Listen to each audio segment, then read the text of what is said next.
La demanda de trabajo remoto ha seguido siendo fuerte desde el COVID, desde el 2020. En las diferentes industrias, las empresas y los trabajadores han experimentado sus beneficios. Investigaciones recientes muestran que el 87% de los encuestados dice que las opciones de este tipo de forma de trabajo mejora su equilibrio entre la vida personal y la vida laboral. Gallup sacó un estudio en el 2022 donde encontró que de cada 10 personas, 8 están trabajando de forma híbrida o remota, mientras que solo 2 están completamente en el sitio. Y AT&T, en otro estudio, espera hacer una proyección de crecimiento del trabajo híbrido. Y lo que dice es que va a pasar del 42% en el 2021 al 81% en el 2024. Los empleados al final están ansiosos por seguir trabajando de forma remota o híbrida. Según la encuesta Career Pulse de FlexJobs, el 65% de los encuestados afirman querer trabajar de forma remota a tiempo completo, mientras que el 32% quiere un entorno de trabajo híbrido. Es decir, si se suman, es un asombroso 97% de manifestación de los trabajadores que desean alguna forma remota. Y otra encuesta encontró que el 57% de los encuestados dejaría su empleo si no le ofrecen esas opciones. Aún así, los empleados y los empleadores no parecen estar en la misma página, porque Microsoft muestra que los empleados adoptan el trabajo flexible y sus beneficios, mientras que los líderes añoran la cultura de la oficina. El 87% de los empleados reportan que son productivos en el trabajo. Al mismo tiempo, solo el 12% de los líderes dice tener plena confianza en que su equipo es productivo. Bienvenidos a Hackers del Talento, el podcast que busca cambiar el juego por lo humano. Creemos en una América Latina más competitiva, inclusiva, equitativa y próspera, donde las personas sean el centro del mundo laboral. Nos motiva el talento como el motor de cambio y por eso estamos aquí, para ser la fuente de inspiración, unión, colaboración, aprendizaje, debate y acción para la comunidad de people, de talento, de HR, a través de historias, reflexiones y conversaciones con CEOs, con líderes de talento humano, pensadores y actores de cambio. Te ofreceremos hacks para evolucionar como líder, como persona, y sobre todo para potenciar tu empresa.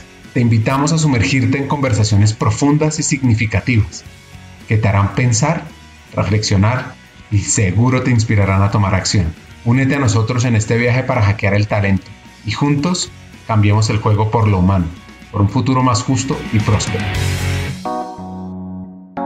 Nuestra invitada de hoy se llama Carolina Franco. Se desempeña como directora de mercado para América Latina en Terminal, la primera plataforma tecnológica del mundo para equipos de ingenieros remotos.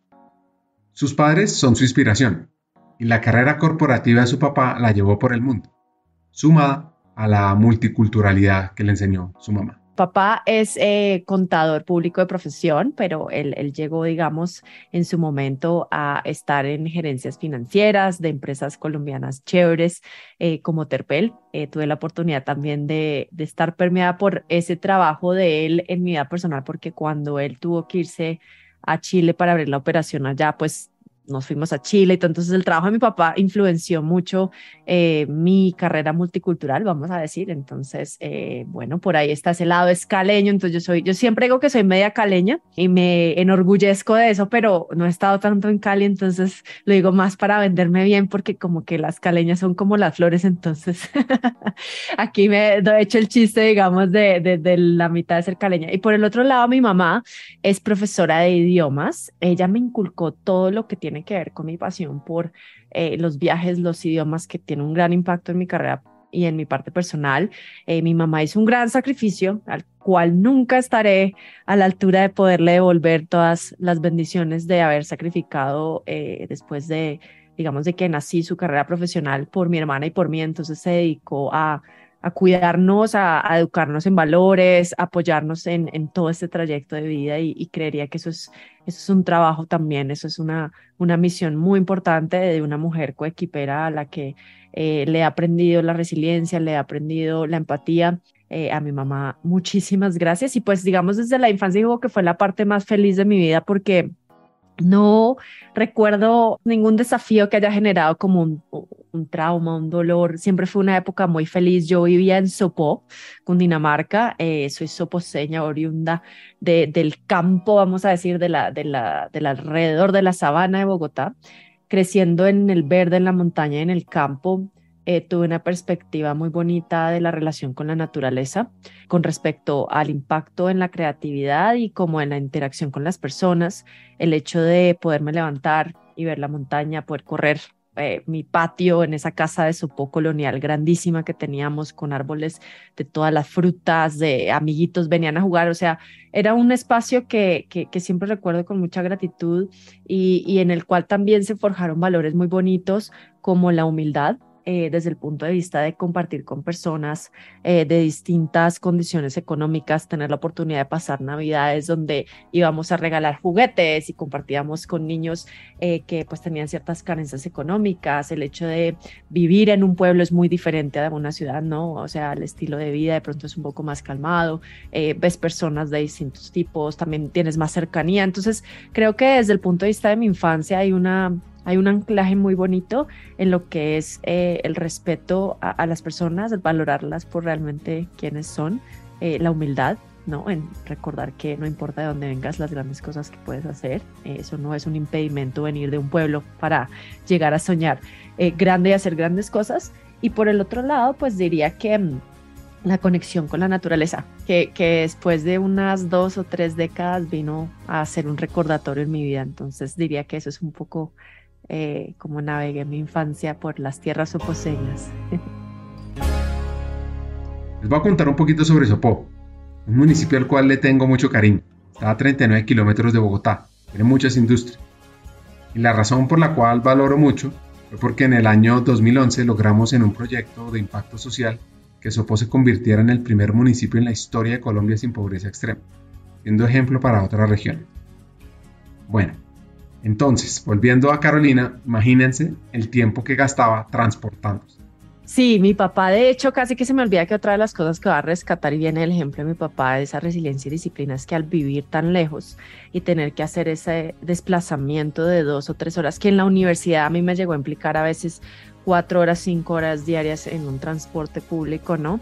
Te enseña mucho la disciplina y eso mi papá no lo inculcó y no lo inculcó desde la queja, sino desde el mérito, desde el logro y desde el superarse, ¿no? O sea, esa disciplina de levantarse a las 4 de la mañana, desayunar a las 5, 5:30, que el bus o si te vas en auto a las 6 por tarde o 5:45 tienes que enrutarte para poder llegar a las 7 al trabajo, a las 7:45. Yo siempre llegaba de primeras a la universidad y todo eso fueron varios años que mi papá lo crecí viendo, ¿no? Y llegando cansado y a jugar con nosotras, imagínate, aun cuando un papá, yo no tengo la oportunidad ahorita de ser mamá y entenderlo, pero lo valoro desde el otro lado y es tener un papá que quería llegar a jugar guerra de medias, juegos de todos los tipos, ¿no? Y cuando viene cansado de 2 horas de estar con ese tranco, imagínate, ¿no? Entonces es muy bonito crecer al lado de personas tan humanas y tan dedicadas, tan entregadas a la familia y al final como que independiente de que yo todavía no esté en su posición de la paternidad o la maternidad, te enseñan cómo a valorar el esfuerzo de las cosas, de los logros y la dedicación y la disciplina que tienes que inculcar para ellos, ¿no? Entonces sí, era lejos. La mentalidad competitiva la generó por el deporte. Estuvo en el colegio de monjas hasta los 18 años, cuando se fue a Chile y vivió un momento complejo. Yo alcancé a irme a temprana edad a Santiago de Chile porque yo en la adolescencia, o sea, a los 18, 19, yo ya estaba en la universidad, ¿sí? Entonces, cuando yo tenía más o menos esa edad, yo me fui a vivir a Chile, con mi papá lo mandaron para allá y lamentablemente pues mi hermana se enfermó cuando estuvimos allá, ¿no? Se enfermó bien feo y bien fuerte, o sea, casi a un nivel de que pues podía haber fallecido y así. Entonces esa parte yo me acuerdo que me dio muy duro porque era el sinsabor de estar en una experiencia nueva por la cual uno se va con una ilusión a otro país y no la puedes digerir bien porque alguien de tu familia no está en las condiciones de, ¿no? Entonces es como que diluye la alegría y se torna en algo que al principio tenía un objetivo que era, no sé, superación personal, mejor oportunidades de carrera, una oportunidad para la familia y demás. Y después como que uno dice, ¿y para qué nos metimos en esto? ¿No? Entonces, sí recuerdo que me impactó mucho ver a mi hermana mal de salud, pero también nos unió muchísimo como familia. Entonces, como todas las cosas que te impacten y te generen esa resistencia o ese tagging negativo, siempre hay algo que ayuda a crecer y al final es lo positivo, solo que en un delta de tiempo posterior, ¿no? Pero sí, a mí me dio muy duro eso de mi hermana, me bajoneó mucho el ánimo. Somos dos hermanas, sí, somos dos hermanas. Y pues sí, desde ahí ella tiene su tema autoinmune, pero es una guerrera, es la mujer más fuerte que conozco, o sea, es de verdad una líder en todo este tema. Ella pues tiene diabetes tipo 1 y tiene otros temas, pero digamos que le tocó a muy temprana edad, a los 15 años. Entonces, imagínate ser un hermano, una hermana mayor en adolescencia, donde con un hermano, cuando dos hermanos están en adolescencia, usualmente hay mucha pelea. O sea, de verdad, los que no hayan vivido eso, los felicito que no pasaron por ahí. Entonces, no éramos como mejores amigas, nos aguantamos. Pero ese episodio nos hizo volvernos desde ahí mejores amigas, porque es cuando tú ves ya sí, un riesgo, un hermano en un límite, ¿no? Entonces cambian las cosas, cambian de por vida y mi hermana se ha superado muchísimo. Desde ahí es muy, muy, muy fuerte y aprendes a valorar la vida, aprendes a valorar la familia, ¿no? Entonces, de nuevo, bajoneado porque tú quisieras quitar ese peso de tu hermano y decir, ¿y por qué no me pasan un poquito de ese dolor a mí? Sí, como que yo lo quiero cargar, pero esa impotencia de ver que las que no puedes, sino solo puedes acompañar y ni siquiera puedes tomar decisiones por esa persona, pues es una carga emocional fuerte, pero al final te hace apreciar muchas cosas y siempre termina siendo algo que te ayuda a crecer. La historia de la humanidad está llena de hermanas. Hay unas muy unidas, otras que son enemigas. Algunas han sido separadas por la adversidad.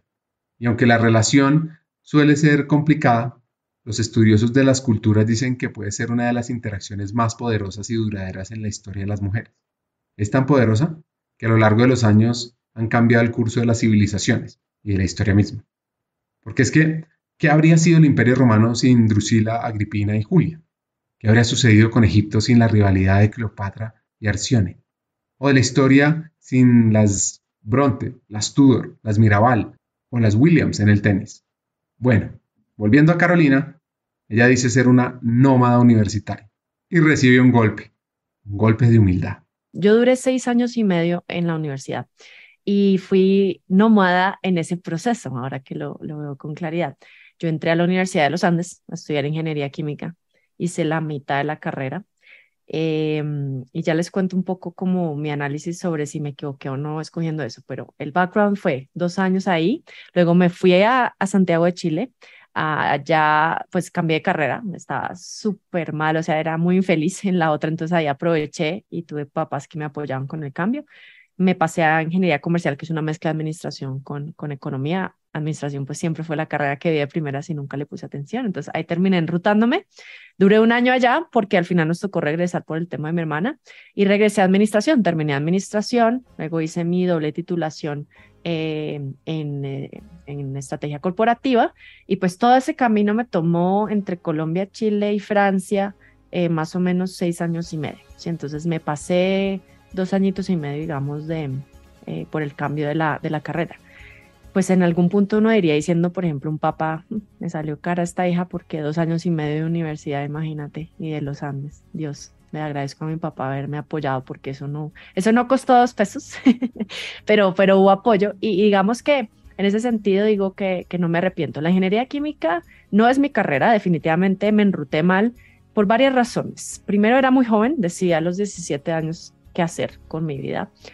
Creí estar muy segura de eso, pero muy segura desde el lado mental, no desde el lado intuitivo. Escuché mucho mi mente y escuché, quiero ser diferente a los demás, quiero estudiar administración o ingeniería industrial, pero todo el mundo está estudiando eso, qué mamera, voy a parecer igual que los. Yo no tolero ser igual a nadie, ¿sí? Entonces dije, no, por ahí no me va a ir porque mi orgullo me puede. Entonces no pensaba en destacarme sobre estudiar algo que me convencía, sino en irme por algo muy diferente. Y en esa época yo tenía un novio también que estudiaba ingeniería química, cosa que también influenció de alguna manera de pronto la decisión. Siempre me gustaron las ciencias puras. Digamos, mi expectativa de ingeniería química era más la química pura, ¿no? Como la ciencia como tal, más que ingeniería de procesos. Realmente esa carrera tiene el nombre que no es, y todos los que la hemos medio estudiado lo sabemos, ¿no? En Estados Unidos se llama así ingeniería de procesos. Entonces yo fui muy miserable, y voy a usar esa palabra en esa carrera, porque te cuento que no, o sea, yo no pasaba de 3.35 en las notas, ¿sí? O sea, yo me sentía constantemente, Ricardo, como una mediocre. Además que yo el látigo que me daba en esa época era el señor látigo, muy fuerte, ¿no? Yo decía, no, no sirvo para esto, o sea, ni para sacarme un 4, sufría para sacarme 3.35, sufrí, había clases que me gustaban mucho, justamente las de química, y había clases que detestaba, o sea, tipo estas de todo lo que era balances de energía, balances de materia, fuerzas y todo eso, que fue la primera materia que yo me tiré en la universidad, y lo admito en público, fue esa. Sí, fue esa. Y para mí eso me daba un golpe en el orgullo. Es como yo perdí una materia. Si siempre de niña había ganado matrículas de honor, izadas de bandera, tenía una colección de banderitas en un tarro, todo siempre desde niña muy autoexigente, pues qué golpe, ¿no? Perder una materia y decirle a los papás, ellos ni siquiera me regañaron, pero era para mí grave, o sea, era como yo no sirvo para esto. Entonces no me lo estaba disfrutando. Tenía buenas habilidades de analítica y disciplina, que fue lo que reforzó esa carrera en mí, más no me visionaba, yo no, el futuro en ese tiempo, que estamos hablando de 2007, algo así, 6, era ingeniería enfocada en petróleos, y pues era literal ir a trabajo de campo y pensar en una vida de campo, ciudad, o sea, 2 semanas aquí, aquí, y a mí como que no me llamaba, yo no me veía en eso, ni tampoco me veía en una planta con un gorro de estos. Si me veía en investigación. Entonces ahí yo traté de resolver ese problema estudiando una doble titulación, y me puse a hacer una doble titulación en química, que sí sopesó esa sensación, ese hueco que generaba la carrera en cuanto a la ciencia pura, más no estaba haciendo algo clave, y es que yo opaqué totalmente mis soft skills, innatos casi. ¿Sí? Ni siquiera trabajados. Es la comunicación y la conexión con las personas. Es un don. Sí, y lo vine a ver un poco tarde, pero yo me sentía como si me callaran. O sea, yo estudiando esa carrera 2 años me sentía como en un mute permanente, con una voz que quería salir, pero callada, ¿no? Como que dándome las de introvertida cuando pues también soy como bien diferente, ¿no? Y por el otro lado, no pudiendo expresar, siempre todo era muy en los libros, hacia adentro, hacia el cuaderno, entonces yo sufría en silencio. Y cuando se dio ese papayazo de irnos para Chile, mi papá fue el primero que me dijo, yo nunca estuve seguro que tú tomaste una buena decisión con esa carrera, te veo que no estás feliz, te vuelvo y te hago la pregunta, ¿sigues queriendo estudiar esa carrera o te quieres cambiar? Yo, ese tren no se me va esta vez, aquí me monto, adiós orgullo, y a cambiar de carrera, sí señores, y a no quedar bien con los demás, no me importa, pero pues fui fiel a mí misma y me cambié, y menos mal, no me arrepiento, pero sí sufrí 2 años feo. Feo, no, no. Y mis compañeros saben, si me están escuchando, vean los que están conmigo, aún somos amigos y que nos charlamos, pero no, uno sabe cuando uno no está hecho para algo, y es muy triste echarse, como decimos en Colombia, perdón la expresión, es un poco vulgar, pero un pajazo mental, ¿no? Es como, ¿para qué nos mentimos si en el fondo intuitivamente sabemos que no lo estamos disfrutando? Entonces hay que identificar eso, o sea, disfruta lo que estás haciendo o no, y no te digas mentiras. ¿Sí? Imagínate que yo desde niña, y omití eso porque hay muchos detalles en la niñez, pero yo era muy buena con el tema de los negocios, de hacer ventas, de buscar ingresos, de inventarme cosas. O sea, yo fui emprendedora desde niña, primero desde quebrar la primera empresa que creé, que fue una empresa de jabones, una microempresa de jabones artesanales, que tomé un curso en Chía, me acuerdo, y que casi incendió la cocina ya en Sopó de mi mamá, porque se me fue la mano en poner una Pyrex encima de un fogón. Qué nivel de ingenuidad, pero también de ignorancia, ¿no? Entonces estalló esa cosa y no, mi papá se reía de mí, pero bueno, en fin, no desfallecí, pero yo generaba ingresos desde temprana edad, desde los 8 o 10 años le ayudaba a mi mamá a vender de esas revistas que venden, no me acuerdo qué es Size o Nebel, Jambal, todo esto que todavía existen, ¿no? Entonces yo ganaba comisiones, yo me llevaba esas revistas allá al colegio, a veces no era, eso era medio prohibido, ¿no? Yo me ganaba que 100.000 pesos al mes, 100.000 pesos por un niño de 8 o 10 años. Entonces imagínate, cuando yo veo el background de eso, mi papá por eso decía, yo no entiendo para qué estás estudiando ingeniería química si yo son los negocios, pues ahí dije, no, pues volvamos a la base, volvamos a lo que yo soy buena haciendo, qué carrera saca esta habilidad, qué carrera usa comunicación. A mí me encantan los negocios, yo me veo haciendo empresa tal, pues ¿cuáles carreras son afines a eso? Administración o ingeniería industrial. Y pues siempre le fui más a la administración, entonces ahí fue cuando decidí reenrutarme, sino que en Chile no existe esa carrera como tal, no se llama administración de empresas, se llama ingeniería comercial porque tiene un tinte más fuerte de economía, ¿sí? Es una mezcla de las dos. Entonces yo me cambié allá, además cambiando de país, yo dije, bueno, cambio de todo, cambiamos todo, de casa a apartamento, de pueblo a ciudad, de país a otro país y de carrera a otra carrera. Fue mega brutal ese cambio, ahora que lo veo. No fue de poco a poco, de paso a paso, sino fue un tsunami, pero ahí volví a tomar las riendas del asunto y afortunadamente por el buen camino ahora sí.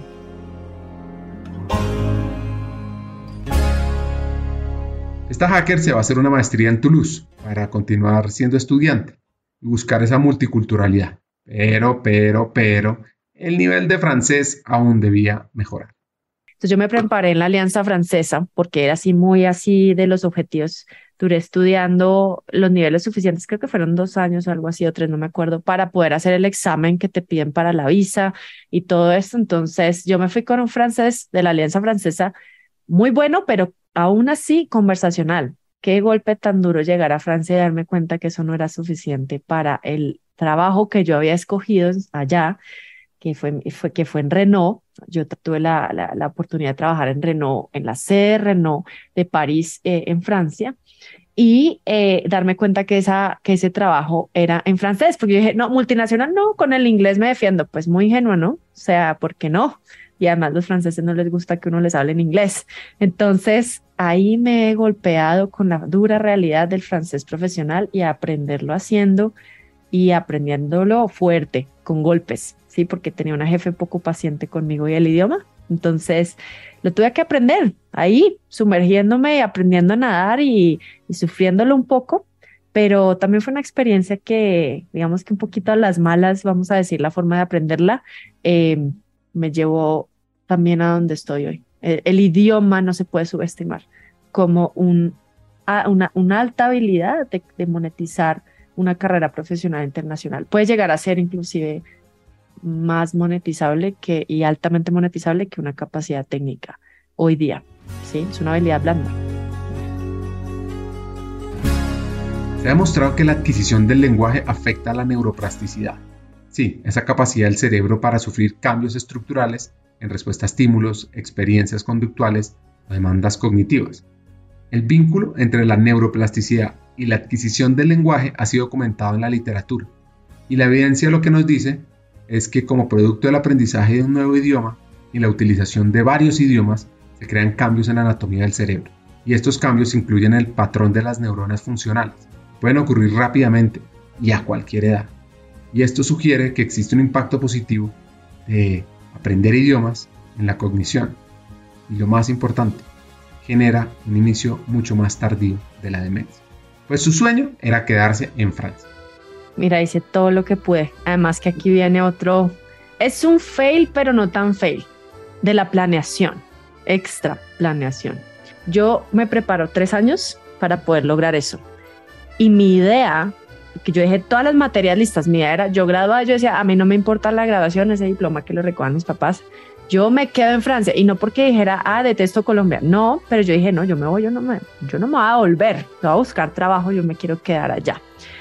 Entonces lo intento al final de la maestría, y fue el periodo donde Sarkozy y Hollande estaban cambiando y había un proyecto de ley que se estaba pasando porque pues había mucha inmigración, muchas personas como de mi perfil, y no solo el mío, pero muchos inmigrantes pues con una tasa de desempleo altísima también. En esa época estaba muy mal la economía también en Francia, a mí me tocó aprender marketing de guerra, toda la vida en marketing de guerra.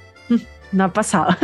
¿Quién iba a saber que me iba a preparar para vivirlo en la pandemia otra vez? Pero el tema es como, claro, o sea, me preparé, digamos, para llegar allá, y ese proyecto de ley interfirió en poderme quedar, porque al final la empresa, por más de que quisiera y todo, pues no estaba fácil la aprobación de esa visa porque yo era una extranjera. Entonces, ¿por qué no le damos ese empleo a un francés? Y me tocó devolverme. Y cuando digo tocó, pues sí sufrí el regreso, y no por Colombia, porque no me gusta el país, sino porque me dio en el orgullo y en todo lo que hice para, pues yo lo veía en su momento, para nada, ¿sí? Y bueno, y regresé como un poco amargada por la situación, un poco no, bastante, en actitud, pero se prendió una lucecita ahí, como de esperanza cuando llegué. Eso sí, duré 5 meses para buscar trabajo. Imagínate, uno todo amargado porque no se puede quedar y llegas y no consigues trabajo, con maestría en Francia, con los Andes, no, pues, o sea, un golpe al ego así de los tenaces, uno dice, mejor dicho. Antes no me deprimí, ¿no? O creo que medio me deprimí, pero nunca lo supe. Las razones por las cuales se puede demorar uno consiguiendo trabajo, las sabemos. Está uno sobre o subcalificado, poca experiencia laboral, o experiencia en el trabajo futuro pertinente no tan buena. También puede pasar que el mercado está saturado o en crisis, o la hoja de vida es muy general, con pocos detalles clave. Hay huecos en la hoja de vida en los tiempos que uno va revisando, o no se ha aprovechado las redes de contacto, no investigó bien sobre la empresa.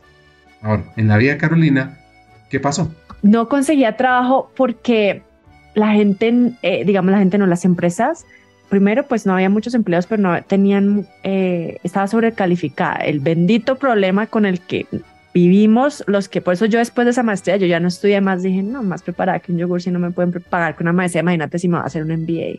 Entonces, no había capacidad, digamos, de pagar la sobrecalificación, y yo tampoco me iba a conformar en mi orgullo de regresarme, pues con cualquier salario o cualquier empleo. Entonces me tomé mi tiempo y terminé en la incubadora de mi carrera, que fue Impulsa Colombia. Entonces mi primer trabajo regresando fue en la Agencia de Emprendimiento e Innovación Nacional, en Catalina Ortiz. Imagínate, Cata, si estás escuchando este episodio, si no te lo va a mandar para que te sientas orgullosa de mí.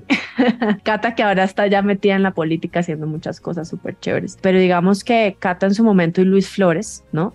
En su momento fueron los líderes de todo eso. Entonces, cuando la EDI 1707, el Capital Semilla súper famosa, yo entré a crear 2 cosas en Impulsa que marcaron mi carrera. Una que no salió y la otra que sí. La primera es Colombia Venture Nation, que en su momento era el Startup Colombia. Fue el borrador de programa que nunca salió. Brasil sacó Startup Brasil, Chile Startup Chile, todo el mundo su Startup país, y Colombia no sacó nada. Siempre existió, se los quiero decir, colombianos, siempre existió. Lo que pasa es que el presupuesto presidencial en ese momento se reasignó a última hora y pues se canceló el programa. Entonces imagínate la frustración de no haberlo sacado nunca.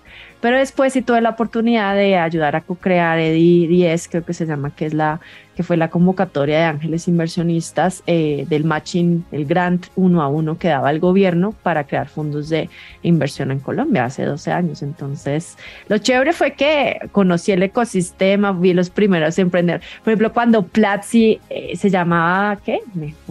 Bueno, ahora no me acuerdo bien. Cuando Platzi no era Platzi, Rappi no existía, ¿no? O sea, y todos estos emprendedores que después de 10 años se volvieron unicornios, Endeavor estaba empezando, ¿no? Fue muy bonito haber visto eso, el nacimiento de nuestro ecosistema. Y ahí llegué y empezó todo en Colombia. Hagamos una pausa. Como sabes, en Hackers del Talento estamos en una misión: cambiar el mundo laboral por uno más humano, inclusivo y próspero. Sabemos que no podemos hacerlo solos, necesitamos tu ayuda. Te invitamos a compartir este episodio con esa persona especial que está buscando crecer en su carrera o mejorar su empresa. Juntos podemos inspirar a más talentos a sumarse a este movimiento. Queremos que te unas a nuestra comunidad, suscribiéndote al podcast, recibiendo las noticias en nuestra página de LinkedIn o averiguando más en hackersdeltalento.com. No te pierdas la oportunidad de ser parte de algo grande, de marcar la diferencia en el mundo laboral y de transformar la vida de miles de personas, porque juntos podemos hacerlo posible. Nosotros ya estamos aquí, dando el primer paso. ¿Y tú? ¿Te unes a nuestra misión de cambiar el mundo laboral por uno más humano? Hagámoslo juntos. Sigamos con el episodio. Ben Horowitz es uno de los inversionistas líderes en Silicon Valley y hace un recuento sobre la cualidad que hace un gran emprendedor. Él dice que no es muy consistente en general, pero su versión sobre los empresarios es que vienen de muchas formas y tamaños diferentes. Y lo único que todos tienen en común es que son pensadores originales. deben ser capaces de idear su propia nueva visión del mundo y cómo van a mejorar. Y eso es algo bastante raro. Y una de las preguntas favoritas es la pregunta de Peter Thiel, hablando sobre entrevistas de trabajo, que es, ¿qué crees que nadie más cree? Es una pregunta muy difícil de preparar porque, digas lo que digas, por definición a la persona que pregunta no le va a gustar la respuesta. Nadie cree lo que estás a punto de decir a menos que digas algo poco original. Yo diría, con mucho, que eso es lo único que tienes que tener. La otra cosa son las habilidades de liderazgo, que vienen en muchos estilos diferentes, dice Horowitz, pero al final del día la gente tiene un querer trabajar para ti y estar motivada para hacerlo por ese sueño. Pues a esta hacker le gustó tanto el emprendimiento que se preguntó si ella podía también serlo. La estaba pasando bueno, pero ¿sabes qué fue lo que pasó? Que ver tantas personas, tantos emprendedores crear cosas me generó un FOMO inmenso. Yo decía, ¿y yo qué hago acá como empleada? O sea, ¿qué no tengo yo para hacer lo que están haciendo ellos? ¿No? Impostor syndrome, con toda. Impostora, síndrome ahí, síntomas, ya lo veo claro, pero pues eso era lo que me limita hasta que tomé las agallas y renuncié, no porque estuviera aburrida, sino porque dije, no, me voy a lanzar. Entonces me metí en un company builder brasilero que se llama Supernova Labs, no sé si todavía exista, y yo me metí para ser emprendedora in-house. Entonces fue mi primer emprendimiento. No funcionó, pero era un marketplace de turismo, ecoturismo entre Colombia y Brasil. Entonces ahí es cuando yo empiezo a adentrarme en el mundo de emprendimiento, qué es ser un founder, qué es crear un producto digital, qué es crear un prototipo, sin ser técnica, sin saber N de programación. Ahí fue mi primera cachetada de programación hace 12 años. Y bueno, aprender haciendo, ¿no? Mi enrutamiento hacia el emprendimiento empezó ahí y no funcionó por temas de equipo, digamos, el esquema, digamos, de Company Builder no funcionó para mí. No desfallecí, quedé con la espinita y después me terminé yendo a Brasil. Yo dije, bueno, esto no funcionó, pero me gustó Brasil, quiero otra experiencia internacional, me voy a ir a vivir a Sao Paulo. Me voy como product manager porque me fascinó product design y yo no venía de product, yo era marketer o estratega, ¿no? Entonces, y aquí empiezo a aprender haciendo, ¿no? Liderar un equipo pequeño de developers, todos eran hombres, en Both Control, que todavía existe, que es un Google Analytics de todo el manejo productivo ganadero de producción de leche y carne. Yo tampoco era zootecnista, pero era muy buena en entender necesidades de usuario y plasmar prototipos, ¿sí? Entonces empecé a aprender Product Management y a usarlo, liderando un equipo de desarrollo y aprendí código aprendido, me metí en un bootcamp de una startup en Nueva York, que todavía creo que existe, se llama One Month, de los primeros que enseñaban HTML, CSS, Ruby, Java. Yo aprendí haciendo, pero no me gustaba, o sea, sí me gustó frontend, no me gustó backend, odié el backend, el Ruby no me entró por ningún lado. Y bueno, ya aprendí como que ya esas nociones me dieron más confianza para entrar en la parte técnica de liderar equipos de productos digitales, y pues ahí tuve mi experiencia en Brasil, me iba por más tiempo, duré menos tiempo, duré 6 meses. Startup Brasil era el programa que me abarcó, digamos, para poder irme allá. Se regresó a Colombia porque encontró algunos riesgos. Le sumó a su perfil al portugués. Encontró un espacio fuera de serie en IBM, pero... Yo digo que alemán y multicultural, global, el mundo global, o sea, entender, pasar de startups más que todo, ¿no? Gobierno, fue mi primera experiencia con corporación. Las de Scale-Up vinieron después de corporación. Entonces es irse a la creadora de todo, en el computador, ¿no? Y entender todo. Hablar de software as a service, entender ahí todo ese tema del jargon, ¿no? Y las palabras raras en tecnología, porque uno llega ahí, pues, se hablaba de cloud, premise, SaaS, en su momento Watson se estaba lanzando, inteligencia artificial, machine learning, todo en inglés. Yo decía, menos mal sé hablar inglés, pero pues al principio uno llega y le hablan algo de eso y pues si no estás metido en eso, en esa carrera, pues no. Pero lo fascinante de IBM es que es una escuela que tiene muy bien montado un programa de entrenamiento para sus propios empleados, que por más de que te suene chino, pues te entrenan y no, logras aprender, te llevan otros estándares, digamos, de conocimiento y son punteros, ¿no? Ese fue el momento de IBM liderando su oferta de eran 5 servicios, ¿no? Watson encabezado, ¿no? Todo este tema de la nube, ¿no? Y pues uno empezar a hacer, vender eso. Vender algo que primero no entiendes porque no lo estudiaste. tienes que buscar un lenguaje simple como marketero para que una persona comprenda la solución a un problema. Entonces, desde ahí se entrenó esa habilidad que ya venía de los idiomas, pero ahora hablando en idiomas de tecnología, ¿no? Eso es el marketing, traducir idiomas de productos raros, etéreos, difíciles de tocar, no se pueden tocar, a palabras sencillas, ¿no? Para las personas. Una gran escuela, le tengo mucho cariño. Ay, sí, siempre estaba pasando bueno y todo, pero como buena millennial me aburro en algún punto. Y yo no tenía el tenure o la duración más larga de un trabajo, la tuve en IBM para empezar, porque yo era como, duraba un año, duraba un año, sí, bien millennial, ¿no? ¿Qué pasó? Yo tuve la oportunidad de trabajar en 2 regiones, manejar el digital marketing para digital sales en 2 regiones, en Sudamérica y en México.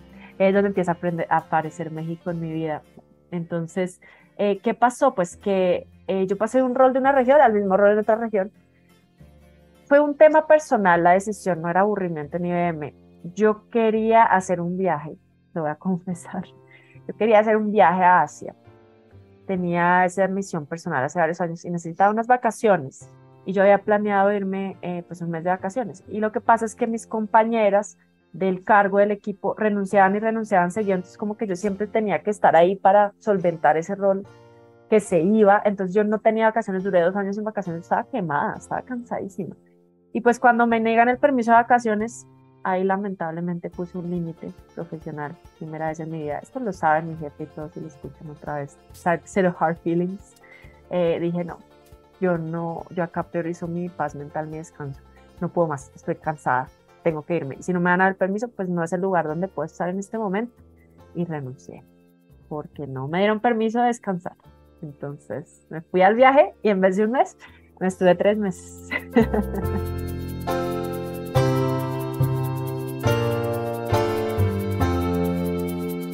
Esto me recuerda a esa nueva mirada hacia los empleados, que buscan bienestar, donde ven que el trabajo es importante pero no lo es todo.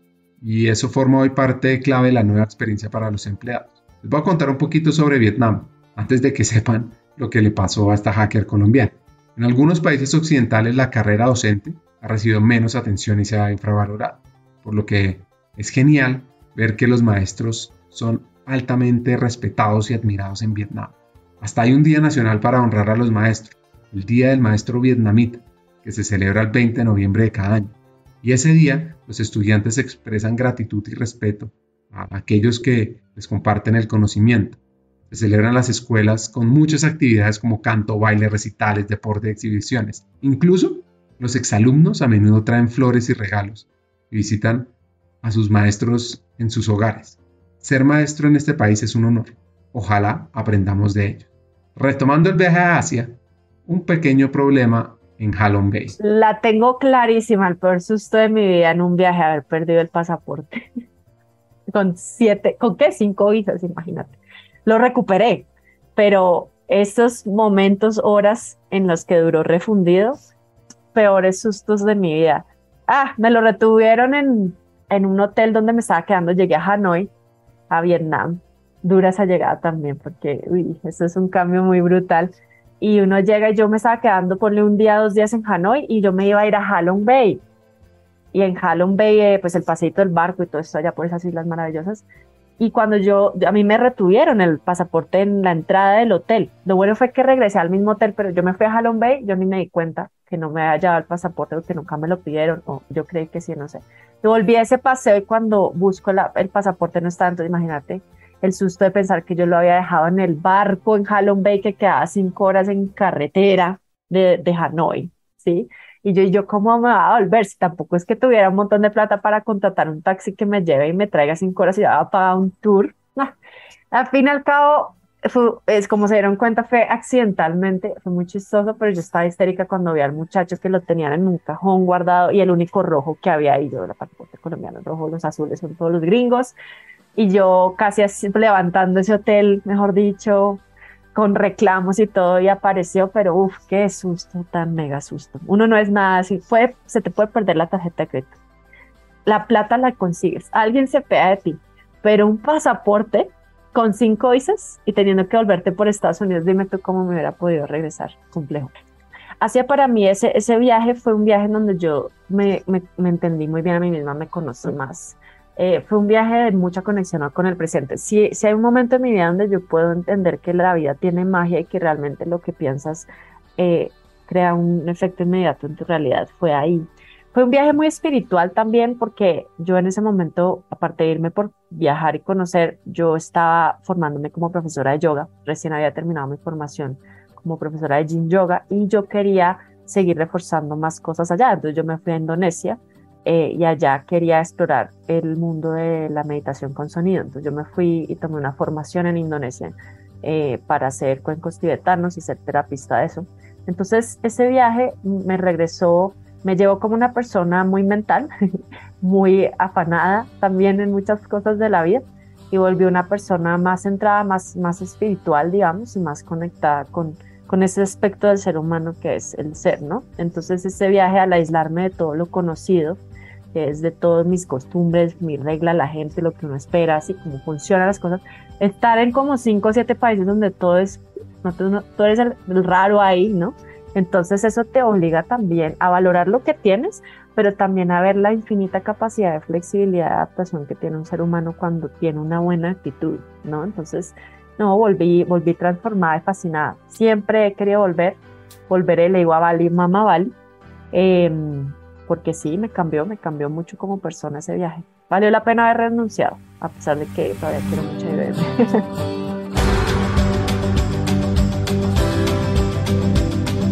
Regrese a Asia con un as bajo la manga, trabajar en una startup que buscaba hacer un servicio de suscripción para recibir flores con Inculab, en un equipo de Nueva York en forma de freelance es contratada y tuvo varios retos.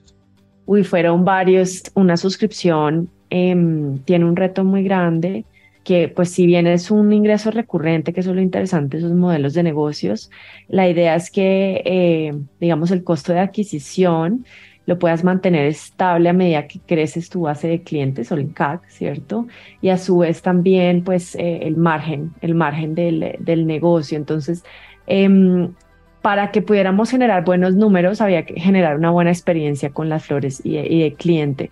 El tipo de producto es un producto ocasional vendido para decoración. Entonces, el reto es que el americano, la americana que lo va a usar en su casa, pues se enamore y le dé casi que un síndrome de florero vacío, que es lo que le llamamos en su momento, para que esté comprando su ramo de flores, su bouquet, cada 15 días, cada 20 días, que pues era como realmente el valor agregado de nuestro producto, que era la duración, ¿no? Entonces, ¿cómo haces para crecer ventas y mantener un negocio que no tenga churn, ¿cierto? Que el churn rate no se le baje demasiado acelerado, con un producto que no es que sea de la canasta familiar? Ese fue uno de los retos en mi primer rol como Customer Experience Manager. Y el segundo, que diría más grande, porque hay muchos dentro de Enjoy, pero creo que este es un reto que tomo como muy positivo, es abrir una línea de negocio nueva para el tema de eventos. Imagínate que pues nos estaba yendo también con las suscripciones, que empezamos a decir, bueno, ¿cómo diversificamos y cómo ampliamos la base?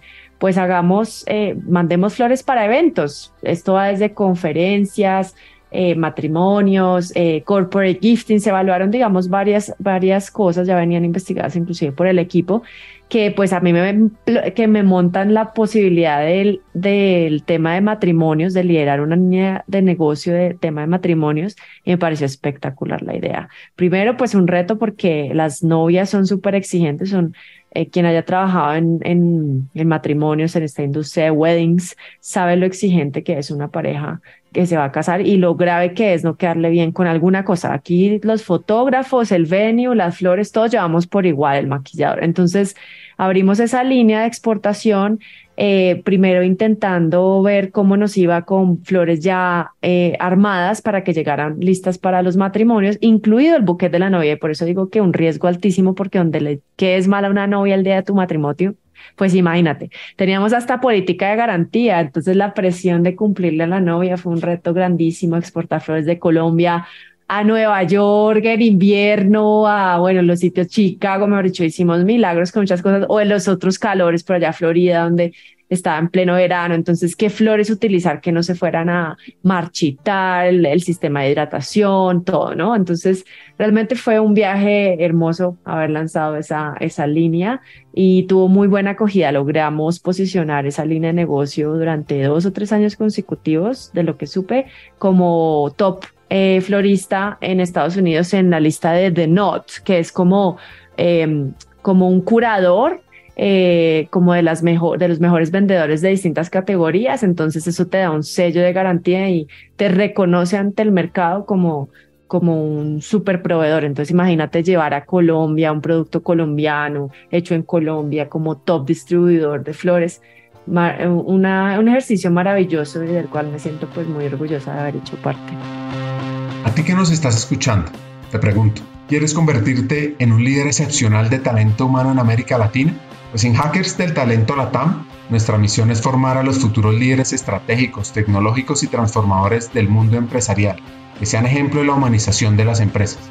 Así que te invito a unirte a nosotros y te invito a aplicar a nuestra academia Hackers del Talento LATAM, donde podrás invertir en tu crecimiento personal y en tu evolución como líder de talento. Este programa pionero en la región ha formado ya a cientos de futuros líderes en los últimos 2 años, de compañías extraordinarias. Así que te preguntarás, ¿por qué la academia es la mejor opción para mí? Pues hay 4 razones: profesores, estudiantes, contenido y metodología. La primera, los hackers de talento serán tus profesores, son CEOs y CHROs o vicepresidentes de talento de compañías líderes en la región. Aprenderás desde la experiencia y la práctica de seres humanos maravillosos que están marcando la diferencia en sus compañías. 2. Serás parte de una comunidad de líderes inspiradores, pues te conectarás con otros estudiantes como tú, que son personas que trabajan incansablemente por un mejor futuro de América Latina, de sus empleados, con años de experiencia clave en el área y en empresas increíbles. 3. Contarás con un contenido relevante y actualizado, pues es que la Academia de Formación consta de 20 sesiones sincrónicas con temas fundamentales, como mindset para hackear el talento, ser futuristas, aumentar el impacto y la influencia en tu compañía, conectar y movilizar el negocio, toma de decisiones, data, inteligencia artificial, liderazgo transformador, diversidad, equidad e inclusión, humanización y mucho más. Y por último, experimentarás un aprendizaje fuera de serie, con coaching entre pares, sesiones de debate, retos y además tendrás acceso a contenido asincrónico para aprender a tu propio ritmo sobre People Analytics, experiencia del empleado, desarrollo, talento y mucho más. Así que, ¿te imaginas liderando la transformación de las empresas en América Latina junto a los mejores hackers del talento? Únete a nuestra academia de formación y sé el cambio que quieres ver en el mundo empresarial. Aplica ahora en nuestra página web hackersdeltalento.com y conviértete en ese hacker del talento que siempre has querido ser. Pasa a otra industria, al mundo SaaS, Software as a Service, y llega a Top Talent. Entonces, después del neobanco, se me dio la oportunidad de ingresar a la industria de talento, que por eso estamos acá. La industria de talento donde Avanza está también, pero desde el lado de la empleabilidad, y entré a TopTal, que es una plataforma de freelancers, de trabajo de contractors en 5 áreas principales de negocio, y entré a Growth, que es como en donde he desempeñado antes del rol actual, pues la mayoría de mis últimos 5 años. Entonces, un rol de mucho análisis, de hipercrecimiento, de montar experimentos de marketing para que un equipo se mantenga a la vanguardia en cuanto a demanda y crezca a dobles dígitos permanentemente, o permanente no, pues vamos a decir de manera recurrente, que permanente es tan difícil. Entonces ahí entro a TopTal como Growth Manager de pequeñas y medianas empresas en el marketing de Growth de TopTal global. Entonces tenía todo el mapa a disposición, así que cambié. Uno de los principales retos es la excelencia en el hipercrecimiento. Ha sido muy valioso. TopTal diría que es el equipo de marketing de más alto desempeño en el que he podido trabajar probablemente. O sea, estar codeándome y trabajando con gente de un nivel, una cosa loca. Primero, súper multicultural, teníamos equipos, pues el equipo era compuesto por gente en Estados Unidos, en Europa, en Asia, pero te digo, o sea, un nivel de profesionalismo, de exigencia. El estándar de TopTal es la excelencia, elite, todo se trabaja bajo elite. Y pues eso se respira, y también la presión como tal en el equipo, ¿no? Entonces diría que uno de los mayores retos pues fue sostener esa barra también de exigencia, frente a la cual pues Total, cuando yo entré tenía 300 personas, cuando salí tenía 1000, entonces vivimos un periodo de hipercrecimiento, un equipo de marketing que tenía como 12 personas o algo así, que recuerdo, y pasó casi a 40 en un marco de 2 años y medio. Entonces, de nuevo, vivir ese hipercrecimiento con todos sus costos también fue retador porque implica que pues tienes que mantener cada experimento que te funciona, lo tienes que optimizar, escalar, pero tampoco es que te funcione para 3 años, ¿no? Eso es lo que pasa mucho en marketing. Todo se llama un fade out o un sunset, ¿no? De los experimentos. Entonces hay que estar buscando nuevas formas de crecer constantemente, nuevos canales, constantemente nuevas formas de comunicación, campañas, pues que es cansador en el sentido de mantenerle el ritmo, ¿no? Porque te exige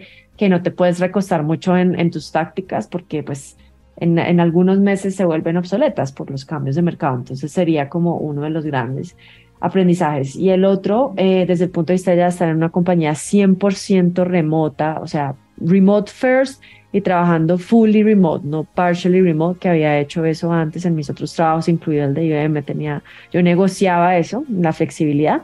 Entonces, trabajar con equipo de distintas zonas horarias, de distintos idiomas, pero en inglés, 100% todo el toolkit en la nube. Entonces, sí, como también entender que ya no tienes una oficina, ¿no? Y colaborar y motivarte y darte tu propia como ritmo, entendiendo que pues ya no hay nadie que puedas ver en el día a día, se pierde un poquito la personalización de las cosas, pero que aún así pues creo que es muy posible. Entonces, me fascinó, honestamente me afianzó mi amor por el trabajo remoto, esa experiencia.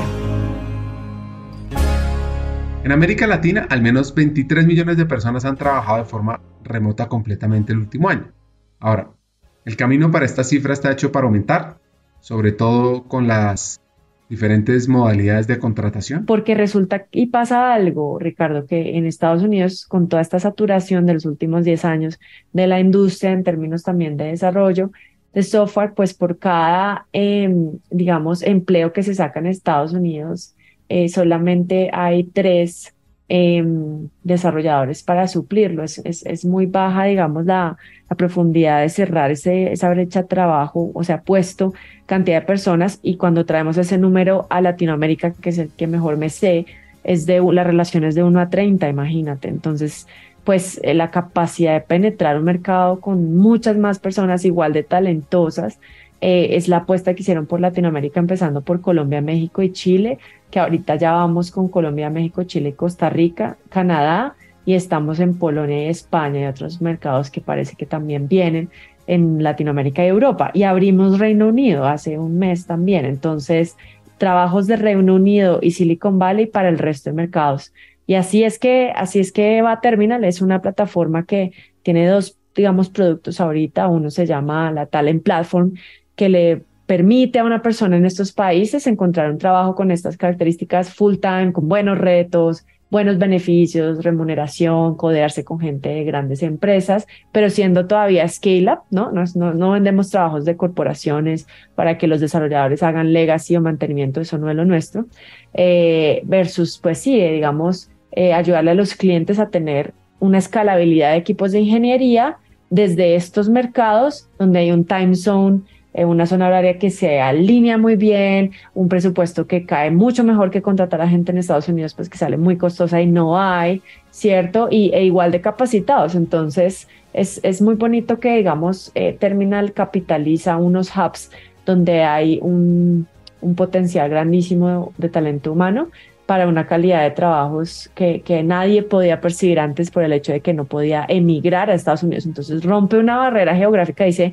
no me importa que estés en Colombia, tú tienes las mismas capacidades, la misma experiencia que un desarrollador en Estados Unidos, así que pues tu trabajo, digamos, quitando el costo de vida, vale igual, entonces pues te puedo dar esta oferta salarial, y ahí terminas duplicándole, y pues aquí estoy en el podcast y todo eso es el número que oficialmente puedo decir, más que todo duplicándole, pero hay casos de triplicar, cuadruplicar o quintuplicar un salario local de un desarrollador con uno de nuestros trabajos. Entonces eso es impacto. Para mí esa es la forma más evidente de ver impacto en un país con dinero entrando en moneda local, activando la economía local, cerrando brechas de empleo locales, pero pues con trabajos de escala global. Entonces, eso es realmente, digamos, en lo que se especializa Terminal y digamos que le va muy bien. También tiene otro producto que es la plataforma de manejo o digamos de gestión de trabajadores remotos, que es el Remote Management Platform, los famosos RMPs,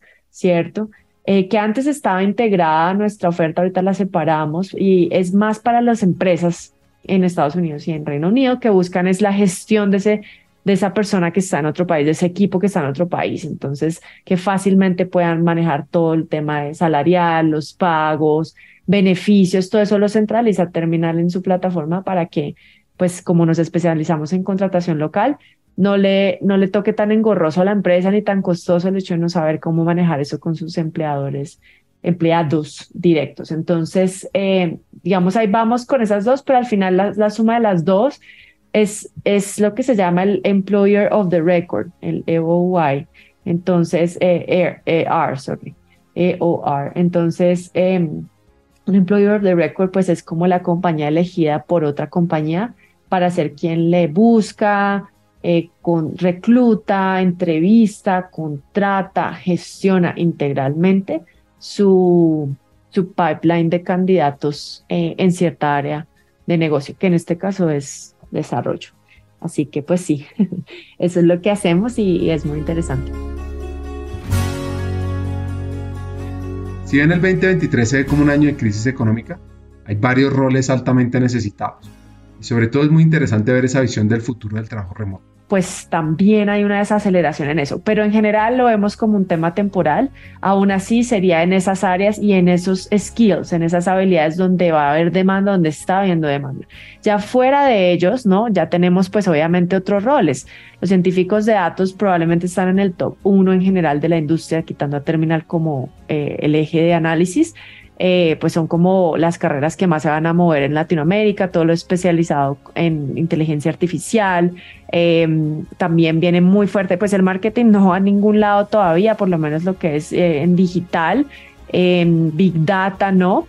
¿Qué más escuché por acá? También los roles de reclutamiento en software están creciendo un montón también, porque pues de nuevo, a medida que crece la cantidad de gente que se necesita contratar, se necesita gente para entrevistar y escoger, ¿no? Entonces, más o menos por ahí va la mayoría de los trabajos de los estudios que conozco, pues han mencionado que la tendencia viene y va a ser en trabajo remoto 100%. Mi apuesta es que se van a homogenizar mucho los salarios, porque al acceder a una oferta de empleados globales, las empresas pueden contratar desde cualquier lugar, pues ya chévere para la gente porque pues ya su moneda local no necesariamente lo castiga tanto, depende también en qué moneda le paguen, pero por el otro lado pues es como es chévere y difícil para las empresas, chévere en el sentido de que pueden acceder a una piscina más grande de talento y pueden pegarle como a realmente a ese que sí cumple ese rol, tiene esas capacidades, versus pues que hay más, ¿no? Entonces pues que tienes que saber reclutar mejor, tienes que saber evaluar mejor, porque al haber más, pues también hay mucho ruido, ¿no? Entonces el futuro del trabajo remoto definitivamente llegó aquí para quedarse. Probablemente se vean esquemas híbridos, sobre todo en las empresas no remote first. Las remote first no van a ser híbridos. Lo único híbrido que existe en remote first es el offsite, que es la reunión anual que se hace para poderse encontrar con equipos, y eso depende de las empresas si tienen el presupuesto para hacerlo. Y eso no denota un trabajo híbrido. Un trabajo híbrido es estructural desde el punto de vista que se definen unos días de colaboración en un espacio en donde está una oficina. Entonces yo digo que vamos a seguir viendo el trabajo híbrido tal vez, sobre todo pues para las que no son remote first, o probablemente para que aquellas que quieran promover una cultura de integración y colaboración, porque se genera un agotamiento de los equipos al estar 100% virtuales y quieran invertir en un coworking para eso y quieran dar ese beneficio, pero es más quieran, no que realmente los empleados lo estén exigiendo. Es más como darle un beneficio sexy para que de pronto a quien le importe ese tema diga que sí, pero no necesariamente va a ser pivotal para ser relevante en una oferta laboral para una empresa. Realmente lo pivotal en la economía que estamos viviendo va a ser 100% salarial, la liquidez. O sea, las liquidez, va a haber una guerra por otra vez liquidez, ya estamos en esa guerra, ¿no? Por mejores salarios y digamos beneficios que al final se traduzcan en dos cosas, en flexibilidad y en liquidez, que es lo que la gente está buscando ahorita. ¿Cómo funciona este mundo de trabajo remoto con las tasas de cambio? Sí, en este momento Terminal, te hablo por Terminal porque hay muchas plataformas y cada una hace cosas diferentes. Terminal paga de manera local, o sea, los salarios se negocian en dólares, pero se pagan en moneda local una vez se cierra la negociación, ¿cierto? Entonces, pues digamos, puede llegar a ser muy interesante y más en mercados que están devaluando su moneda, ¿no? Entonces, o sea, trabajo sí hay, se negocia en moneda local y pues ya depende tú en dónde estés pues que te funcione o no. Hay unos que otros casos que pues digamos prefieren mantener su tema de estar como contratistas por temas de impuestos o por otros temas, pero eso se mira caso a caso, eso realmente no es como lo que se ofrece a todos.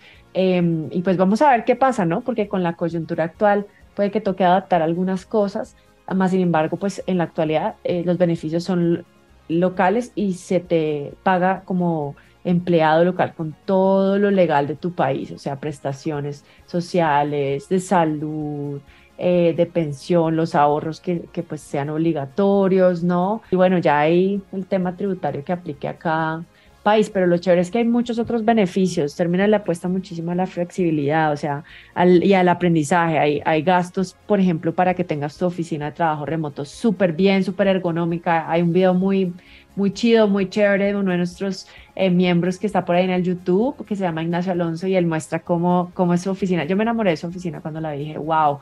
Y él usó ese gasto que se le dio de beneficio con el coach de ergonomía y de trabajo de oficina remota que tiene Terminal y diseñaron su oficina. Entonces, son beneficios como ese, beneficios como salud para toda tu familia, no solo tú como empleado, ¿no? Y prepagada, temas como también de gastos para tu celular, Wi-Fi, gastos como de despensa, vamos a decir. Eso depende mucho de los clientes, pero uy, no, o sea, si uno suma todo eso y eventualmente que te den equity, pues se vuelve muy interesante la oferta laboral. Lo que pasa es que ahorita hay que ver qué se queda y qué no con base a la economía actual, pero digamos pre-recesión, podría decirte que pues la gente sí puede soñar tener un trabajo con todas las de la ley y debería exigirlo, porque es donde están peleándose por el talento, es con eso, con esos beneficios. Así se abre esta guerra por el talento. Así es, estás compitiendo y esto pone a las empresas, depende del ángulo donde lo veas, pone tanto a los empleados, pues genial, en la homogeneización, ¿no? A la persona que recibe, porque es como, wow, ya no me castiga tanto la geografía. Si te castigan una cosa, hay que ser muy claros en eso, tampoco quiero, digamos, tener una expectativa irreal. Hay un costo de vida en cada país, ¿cierto? Entonces, no es lo mismo vivir en San Francisco que en Bogotá, no es lo mismo vivir en Nueva York que en Ciudad de México, ¿cierto? Entonces, pues ahí digamos que no va a ser exactamente igual porque el costo de vida tiene que ajustarse. Pero cuando hablamos por el lado de experiencia, llámese capacidades técnicas y años trabajando haciendo eso que tanto pues dices que sabes hacer, pues entonces ahí sí hay homogenización. Entonces, y ya no es una barrera al lenguaje. De hecho, pues aquí en mi invitación, quien no sepa inglés al 2022, cerrando 2022, Dios mío, la cantidad de dinero que está dejando sobre la mesa, es que ya no es negociable, se va a volver obsoleto un profesional que no sea bilingüe. Entonces, pues mi invitación es a que, pues primero aprovechen porque estas son las posibilidades. Y segundo, también va a exigir mucho a las empresas, porque al tener que competir por el talento, teniendo todos esos beneficios, aquí se trata mucho de pues quién tiene el budget, ¿no? Del budget que tienes que alistar para reclutamiento y quién te va a decir sí con esa oferta sabiendo que puede tener otra con 3, 4, 5 cosas más, ¿no? Entonces, sí estamos en una guerra de talento muy fuerte y se va a volver muy fuerte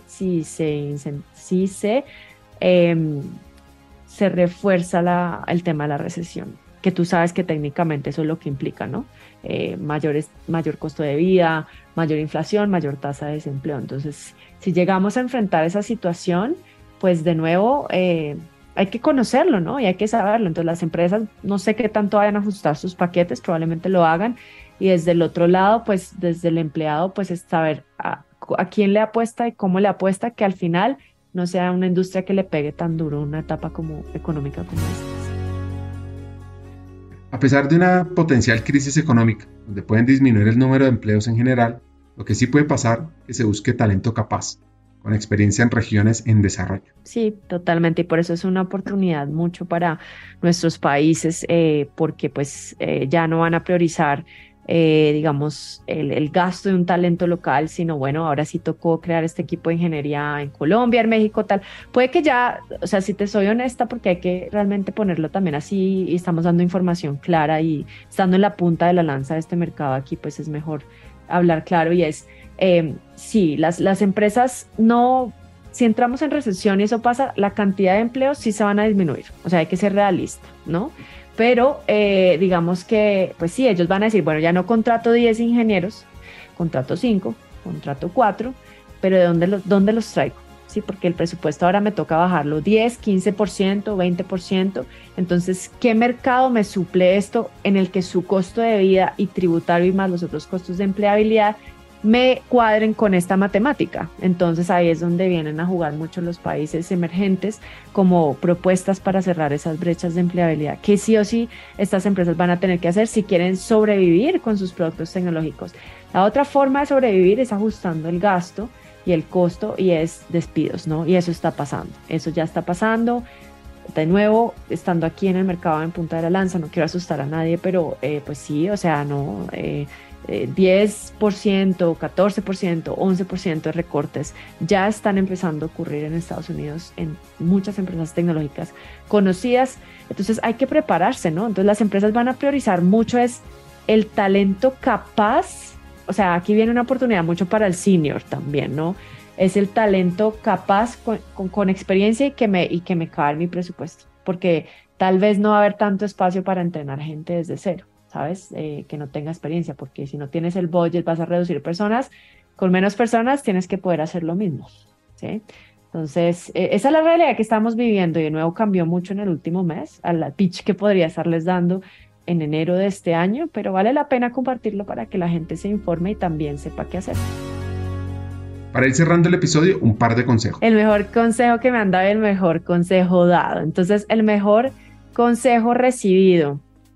Siempre hay tiempo para lo que es realmente importante. Yo seguramente en este episodio no lo hablamos, pero sí puedo confirmar que conozco qué es el burnout. Lo he vivido, sí, ya lo he vivido, digamos, de manera muy evidente y profesional y personal. Entonces, yo solía creer y yo tenía unas respuestas muy automáticas como, no, es que no tengo tiempo, o no hay tiempo para eso, es que no hay tiempo. Sí, o siempre como cuestionando la falta de tiempo y llenándome de una cantidad de cosas por hacer, cuando realmente, cuando uno aprende a priorizar, esto suena muy fácil, o sea, es fácil decirlo, pero otra cosa es hacerlo y hacerlo bien. Y yo creo que la humanidad tiene un problema de priorización ahorita. Si realmente todos aprendiéramos a priorizar lo que es importante para cada uno en nuestras vidas, siempre va a haber tiempo para eso, siempre, ¿sí?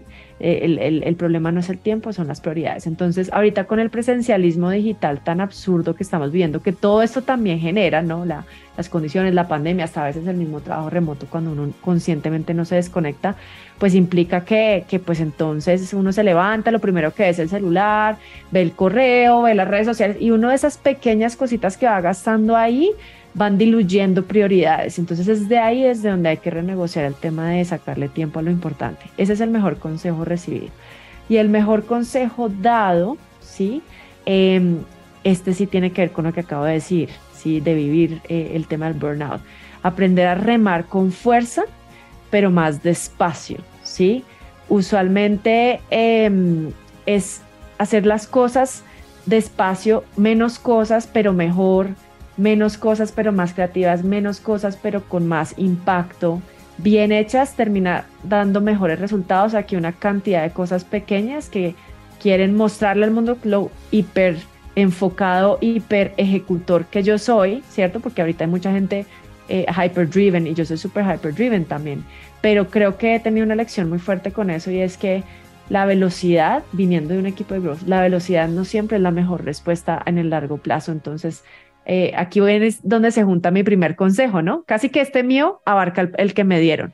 Priorice bien para que escoja menos, para que lo haga mejor, para que en el largo plazo usted, su familia, su economía, su carrera profesional tengan mejores resultados, le den mayor satisfacción, le den mejor como retribución de manera personal, profesional, emocional a cada persona, ¿no? Remar con fuerza, pero más despacio. Y lo digo porque remar, porque a mí me encanta el mar, me gustan los deportes acuáticos y me gusta remar, al agua.